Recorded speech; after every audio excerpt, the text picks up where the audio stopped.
যে আমি বিজেপির সরকারের লগ লইছি বা মুখ্যমন্ত্রীর লগ লইছি আমার সম্পত্তি বাঁচাইবার লাগে। তারা প্রশ্ন করবা আমি আর ডাইরেক্ট নাম ধরিয়া আমি কই আর আমার ইকবাল হোসেন বাইরে জিকার করেন তাই আমার বিরুদ্ধে সিএম ভিজিলেন্সে ইনকোয়ারি দিছে, মুক্তদির চৌধুরী সিএম ভিজিলেন্সে ইনকোয়ারি দিছে, আরও কেউ আমার দোষী সাব্যস্ত করতে পারছো না।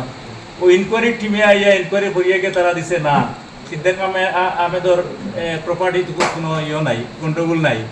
আর সিদ্দিক আহমেদ তো আলাদা যে আমার এগেনস্টে যেটা অভিযোগ লাগাইছিল একটাও তো প্রমাণিত হয়েছে না। আমার এগেনস্টে বলছেন গার্লস হোস্টেল করে লিছি, গার্লস হোস্টেল তো আমি করছি না, এখান তো আমার জায়গা এবং এখানেও আমি গড় বানাইছিও।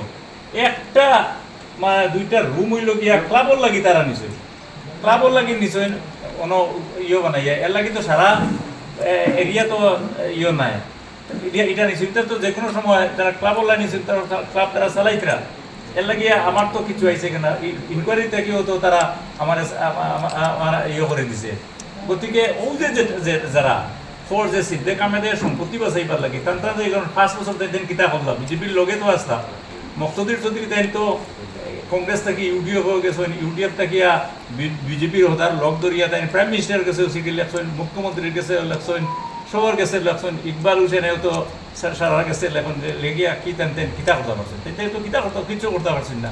আর সিদ্দিক আহমেদের সম্পত্তি বাঁচাইবার লাগিয়া মুখ্যমন্ত্রীর কাছে যাওয়া লাগছে না। আমি আমার এরিয়ার ডেভেলপমেন্টের লাগি এরিয়ার উন্নয়নের লাগিয়ে আমি মুখ্যমন্ত্রীর দ্বারস্থ হয়েছি, আর দ্বিতীয় আমার কিছু নেই।